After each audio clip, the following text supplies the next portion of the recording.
नमस्कार, मैं हूं आपके साथ अली मतहर। न्यूज 18 आपसे गुजारिश करता है कि आप घर में रहें, बाहर नहीं निकलें। लॉकडाउन को हल्के में बिल्कुल मत लीजिए। इस वायरस को हराने का यही एक सबसे बेहतर तरीका है। इसलिए घर पर रहिए, सुरक्षित रहिए और दूसरों को भी सुरक्षित रखिए। और रुक कर लेते हैं इस वक्त एक बड़ी खबर की। बाढ़ से बड़ी खबर आ रही है, जहां पर क्वारंटीन सेंटर में लोगों ने जमकर तोड़फोड़ किया है। पथराव में क्वारंटीन सेंटर की खिड़कियों के शीशे भी टूट गए हैं। यह घटना सकशोरा उच्च विद्यालय में बनाए गए क्वारंटीन सेंटर की है। तोड़फोड़ और हंगामे के इस वायरल वीडियो में आप साफ देख सकते हैं कि लोग छत पर खड़े हैं और नीचे गेट पर खड़ी पुलिस से क्वारंटीन सेंटर में बदइंतजामी की शिकायत कर रहे हैं। साथ ही 13 दिनों से रह रहे लोग जांच कराने की मांग भी कर रहे हैं।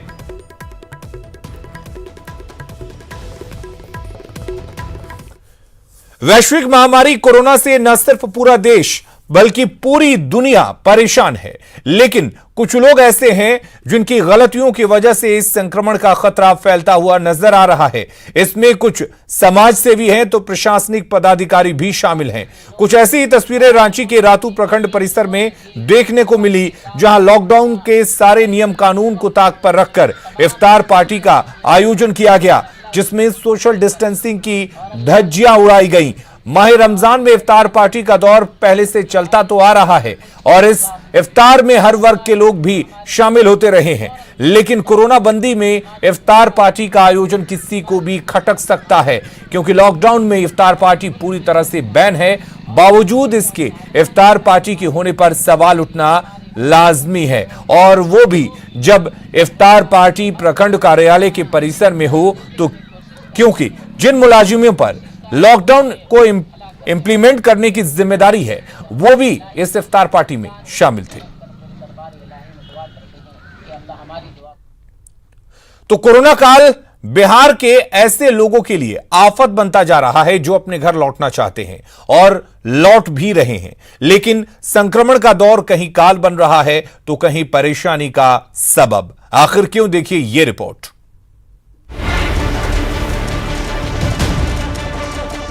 कोरोना बंदी में परेशान बिहारी। कहीं सड़क पर मर रहे लोग तो कहीं घर जाने की जद्दोजहद। कोरोना बंदी के दौर में आफत की मार उन बिहारी लोगों पर पड़ रही है जो संकट की घड़ी में परदेश से घर आ रहे हैं। सरकार स्पेशल ट्रेनें चला रही है ताकि बाहर फंसे कामगार अपने घर पहुंच सकें, लेकिन पेट की मजबूरी ने लोगों को सड़क पर ला खड़ा कर दिया है और अब तो घर जाने की कोशिश जानलेवा भी साबित हो रही है। तभी तो पंजाब से पैदल बिहार लौट रहे 10 प्रवासी मजदूरों को यूपी के मुजफ्फरनगर में बस ने कुचल दिया। 6 लोगों की दर्दनाक मौत हो गई और जिन लोगों को एसी स्पेशल ट्रेन से पटना पहुंचाया गया, ऐसे कई यात्री भी मुश्किलों में घिरे हैं। ये लोग पटना जंक्शन के बाहर खड़े हैं, दूसरे जिले जाने, अपने घर जाने, लेकिन वाहन की व्यवस्था करने में ही पसीने छूट जा रहे हैं। इन लोगों के सामने समस्या ये है कि इन्हें लखीसराय जाना है और इनको जो यहाँ पर गाड़ी है वो ले जाना नहीं चाह रहे हैं, और जो गाड़ी तैयार भी हो रहा है काफी पैसा मांग रहा है और कह रहा है कि 2 ही आदमी को ले जाएंगे। हम एक बार बात कर लेते हैं। कहाँ से आ रहे हैं? हम लोग बनारस से आ रहे हैं। बनारस से आ रहे हैं। कहाँ जाना है? लखीसराय डिस्ट्रिक्ट। क्या दिक्कत क्या आ रही है? दिक्कत ये है कि ना बस हमें सरकारी मिल रहा है या प्राइवेट भी, बस भी नहीं, ना हमारी पर्सनल गाड़ियाँ कुछ ऐसे करना चाह रहे तो वो भी नहीं मिल पा रहा है। तो गाड़ी मिल रही है? हाँ, जो मिल रही है वो पैसा बहुत ज़्यादा मांग रहे हैं। 2 लोग बैठाएंगे लेकिन 8,000 10,000 ऐसे बोल रहे हैं। तो स्पेशल ट्रेन से बिहार पहुंचने के बाद लोगों को अपने घर जाने में भी दिक्कतों का सामना करना पड़ रहा है, क्योंकि गाड़ी की व्यवस्था खुद लोगों को करनी है। ऐसे में वाहन चालक मनमानी पर उतर आए हैं। सर, ये पुलिस की मिलीभगत है। प्राइवेट गाड़ी वाले को छूट दे रखा है और वो जितना मर्जी उतना किराया ले। यही जाना कहाँ है आपको? हम लोग को बख्तियारपुर जाना है। कितना पैसा मांग रहा है? 1000 रुपए, 2000, 4000 रुपए मांग रहा है। जो आ रहे हैं उसके लिए तो व्यवस्था करना चाहिए। जब ट्रेन चालू किए हैं तो बस भी चालू किए हैं। आप लोग को मिल रही है गाड़ी? नहीं मिल रही है भाई। हम लोग सुपौल जिला के, कोई गाड़ी सुपौल जिला बिहार सुपौल जिला का है, कोई गाड़ी नहीं मिले, कैसे जाऊँ भाई बिहार? पटना मधुबनी जिला जाना है सर, गाड़ी नहीं मिल रही है। तो ये हाल है उन यात्रियों का जिन्हें बिहार ले तो आया गया, लेकिन वाहन की बेहतर व्यवस्था नहीं की गई। प्राइवेट गाड़ी वाले मनमानी कर रहे हैं। लोग परेशान हैं। रेलवे स्टेशन में घंटों भूखे प्यासे बैठने को मजबूर हैं, लेकिन प्रशासन के अधिकारी हैं कि उनका हाल तक पूछने नहीं आते। हद है, केवल दूसरे प्रदेश से अपने राज्य लौटाकर कर्तव्यों की इतिश्री कर ली गई और मंगलमय यात्रा का सब्जबाग दिखाकर यात्रियों को छोड़ दिया गया उनके हाल पर। न्यूज़ 18 के लिए पटना से साकेत कुमार के साथ ब्यूरो रिपोर्ट। बिहार में जब से प्रवासी मजदूरों के आने का सिलसिला शुरू हुआ है, तब से बिहार में कोरोना पॉजिटिव मरीजों की संख्या भी तेजी से बढ़ी है। स्वास्थ्य के जानकार भी इस बात को स्वीकार करते हैं। ऐसे में बिहार सरकार के सामने स्थिति अब और गंभीर होती जा रही है। एक रिपोर्ट। इसे महज संयोग कहें या बाहर से आने वाले अप्रवासी मजदूरों की बदकिस्मती, जब से उनके बिहार आने का सिलसिला शुरू हुआ है, तब से बिहार में कोरोना पॉजिटिव मरीजों की संख्या भी तेजी से बढ़ी है। स्वास्थ्य विभाग के जानकार भी इस बात को स्वीकार करते हैं। टेस्ट भी ज्यादा हो रहा है और लोग भी बाहर से आ रहे हैं, संक्रमित जगह से आ रहे हैं, तो हो सकता है कि इसके चलते हुए नंबर ऑफ पेशेंट जो है कोरोना से अफेक्टेड वो ज्यादा हो रहे हैं। जब बिहार सरकार बाहर फंसे अप्रवासी मजदूरों को वापस नहीं ला रही थी, तो चारों तरफ बिहार सरकार की बदनामी हो रही थी। विपक्ष भी सरकार पर अपने लोगों के साथ असंवेदनशील होने का आरोप लगा रहा था। अब जब बिहार सरकार मजदूरों को लेकर आ रही है, तो बिहार में स्थिति भयावह होती जा रही है। लगातार इस बात की आवश्यकता महसूस की जा रही है कि जांच की संख्या को बढ़ाया जाना है और हम सब लोग सरकारी स्तर पे भी लगातार इस संख्या को बढ़ा रहे हैं। इस बात में कोई संदेह नहीं कि बिहार में प्रवासी मजदूरों के आने के बाद से स्थिति बिगड़ी है, लेकिन सवाल उठता है कि इस परिस्थिति में बिहार सरकार क्या करे? क्या उन मजदूरों को दूसरे प्रदेशों में उनके हालात पर छोड़ दे? जरूरत इस बात की है कि मुश्किल घड़ी में विपक्ष सरकार का साथ दे और लोग भी अपनी जिम्मेदारी को समझें। न्यूज़ 18 के लिए पटना से संजय कुमार की रिपोर्ट। पूर्णिया का रुपौली प्रखंड कोरोना का हब बनता जा रहा है। आज फिर रुपौली में 9 लोग कोरोना पॉजिटिव पाए गए। कुल मिलाकर अब तक पूर्णिया में 12 लोग कोरोना पॉजिटिव पाए गए हैं। डीएम राहुल कुमार ने कहा कि जो 9 लोग कोरोना पॉजिटिव पाए गए हैं, ये सभी लोग 3 मई को ट्रक से आजादपुर से रुपौली आए थे। ट्रक से आए सभी 55 लोगों को रुपौली के प्रोजेक्ट हाई स्कूल में क्वारंटीन किया गया था। 8 मई को इसमें से एक व्यक्ति का रिपोर्ट पॉजिटिव आया था। इसके बाद सभी लोगों का बारी बारी से जांच कराया जा रहा है। 12 लोग कोरोना पॉजिटिव में 10 लोग सिर्फ रुपौली के हैं। जो 9 लोग आज पॉजिटिव पाए गए हैं, ये एक्सपेक्टेड लाइन पे हैं, क्योंकि ये सभी एक ट्रक में सवार होकर आए थे और इनमें से एक व्यक्ति पहले से पॉजिटिव पाया गया था।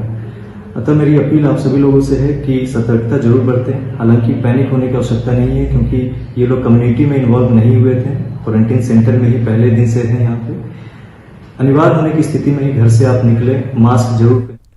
खगड़िया में कोरोना पॉजिटिव मरीज मिलने का सिलसिला लगातार जारी है। अब तक जिले में 35 कोरोना के मरीज मिल चुके हैं। खगड़िया जिला प्रशासन और पुलिस प्रशासन की ओर से चौथम प्रखंड के एक गांव और बेलदौर प्रखंड के एक गांव में कोरोना पॉजिटिव मरीज मिलने के बाद कंटेनमेंट जोन बनाते हुए गांव को चारों ओर से सील कर दिया गया है। खगड़िया एसपी मीनू कुमारी ने पुलिस बल के साथ गांव पहुंचकर पूरे स्थिति का जायजा लिया। जवानों को जरूरी निर्देश भी दिए। उसी स्थिति में श्रीनगर वाला जो है केस है, वो भी गांव में था, इसीलिए उस क्षेत्र को ये किया है, हम लोगों ने कंटेनमेंट जोन बनाया है। और तेलिहार में भी इसके अतिरिक्त जितने भी केसेस अब तक आए हैं, सब क्वारंटीन सेंटर के। हरियाणा के गुरुग्राम से 1600 प्रवासी मजदूरों को लेकर एक श्रमिक ट्रेन मधुबनी पहुंची। रेलवे स्टेशन पर प्रवासी मजदूरों के स्वागत के लिए डीएम और एसपी समेत तमाम अधिकारी और कर्मचारी मौजूद थे।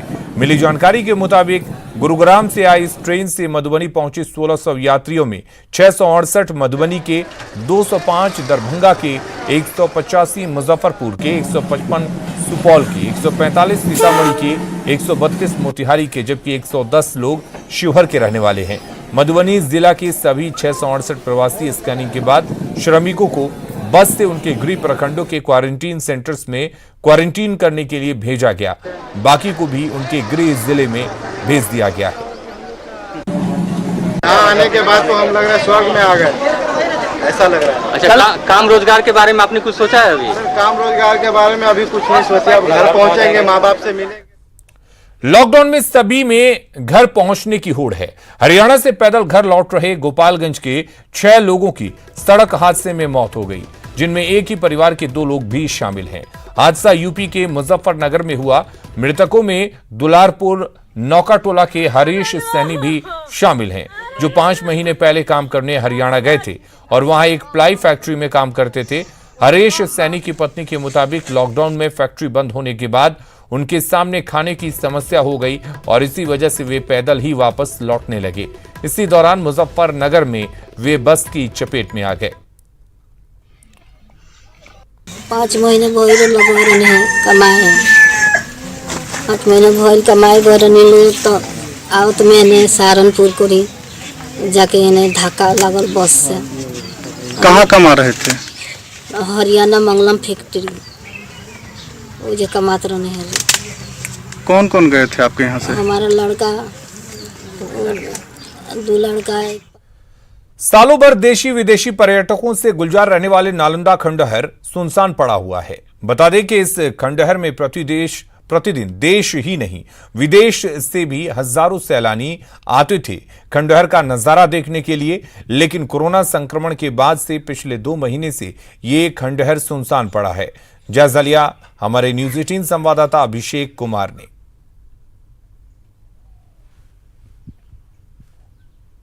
नालंदा खंडहर में, जहां यह खंडहर पहले पर्यटकों से गुलजार रहा करता था, लेकिन आज इस खंडहर में एक भी आदमी नजर नहीं आ रही है। इसका मुख्य कारण है कोरोना वायरस। ये कोरोना वायरस के कारण आज यह खंडहर भूत बंगला की तरह दिख रहा है।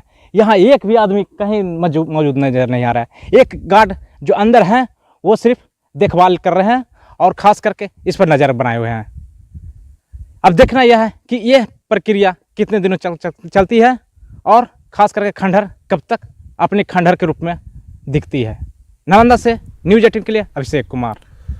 इस साल के अगस्त महीने से वन नेशन वन कार्ड योजना को लेकर केंद्रीय खाद्य एवं आपूर्ति मंत्री रामविलास पासवान ने ट्वीट किया है। रामविलास पासवान खाद्य एवं आपूर्ति मंत्री 8 करोड़ प्रवासी श्रमिकों को मुफ्त अनाज वितरण पर आने वाले 3500 करोड़ रुपए का पूरा खर्च केंद्र सरकार वहन करेगी। सरकार की पूरी कोशिश है कि एक गरीब और जरूरतमंद तक समय पर अनाज पहुंचे। 8 करोड़ प्रवासियों को 2 माह तक 5 किलो अनाज और प्रति परिवार 1 किलो चना प्रति माह मुफ्त मिलेगा।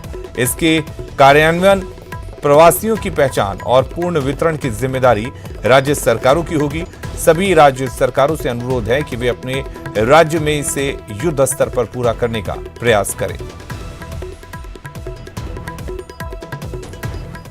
केंद्र सरकार के मेगा राहत पैकेज की दूसरी किश्त में one nation one ration card समेत प्रवासी मजदूरों, ठेले रेडी वालों को सरकार ने बड़ी राहत दी है, जिसे बिहार के उप मुख्यमंत्री सुशील कुमार मोदी ने जन कल्याणकारी फैसला बताया है। सुशील मोदी ने कहा कि इस फैसले से बिहार आ रहे करीब 10 लाख प्रवासी मजदूरों को लाभ होगा। साथ ही किसानों के साथ विशेष अभियान चलाकर पशुपालकों और मछुआरों को भी केसीसी का लाभ दिया जाएगा। बिहार में एक अनुमान है कि 10 लाख से ज़्यादा प्रवासी श्रमिक या प्रवासी मजदूर आने वाले हैं, और ये जो आने वाले लोग, इनके पास न राशन है न पैसा है। और आज जो घोषणा की गई है कि प्रवासी मजदूरों को 2 महीने तक 5 किलो चावल प्रति माह, यानी 10 केजी चावल और 2 किलो दाल मिलेगा, तो ये बिहार के प्रवासी मजदूरों को बहुत अधिक इसका लाभ मिलेगा। साथ ही साथ ये मजदूर कल अगर लौट कर जाते हैं काम करने के दूसरे राज्यों के अंदर, तो जो राशन कार्ड है, एक राशन कार्ड एक देश एक कार्ड, यानी इस राशन कार्ड पर और वो हिंदुस्तान के किसी भी राज्य के अंदर अनाज उठा पाए। और अगली खबर अररिया से है, जहां भारत और नेपाल में लॉकडाउन की वजह से एक मजदूर का परिवार फंसा हुआ है। नेपाल बॉर्डर के जोगबनी में ये परिवार 2 दिनों से सड़क पर है। वो क्वारंटीन में रहना तो चाहता है, लेकिन प्रशासनिक उदासीनता की वजह से ये स्थिति बनी हुई है। दरअसल नेपाल के इटहरी का रहने वाला ये परिवार पूर्णिया में मजदूरी का काम करता था। लॉकडाउन की वजह से काम छूट गया तो अपने परिवार के साथ अपने घर जाना चाहता है। जायजा लिया संवाददाता सतीश ने। लॉकडाउन की वजह से एक परिवार जो है अभी इंडो नेपाल बॉर्डर पे फंसा हुआ है। आप देख सकते हैं कि ये जो परिवार है पूर्णिया से आया है और नेपाल जाना है उनको, और लॉकडाउन की वजह से, चूँकि भारत में भी लॉकडाउन है और उधर नेपाल में भी लॉकडाउन है, जिसकी वजह से यहाँ पर ये एक परिवार फंसा हुआ है।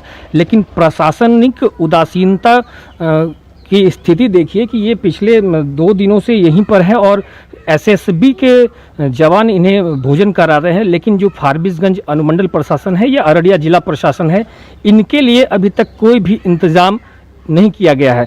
हम यहाँ से जानते हैं कि ये क्या पूछने तक नहीं आया है। क्या स्थिति है, कौन लोग हैं और कब से हैं, बताइए। ये 2 रोज से यहाँ है, बाल बच्चा के साथ है, भूखले मर रहा है। वो एसएसबी का जवान है बेचारा, वो खाना मंगवा के देता है, कंट्री बिस्कुट खरीद के देता है तो खाता है, जिंदा है। ना कोई कह रहा है लोग कि हमको क्वारंटीन में रखिए, इंडिया में रखिए या नेपाल में रखिए, क्वारंटीन में, लेकिन पहुंचा करके भोजन तो दीजिए कि बाल बच्चा पलेगा। इटहरी नेपाल जाना है? हाँ जी। कैसे फंस गए आप?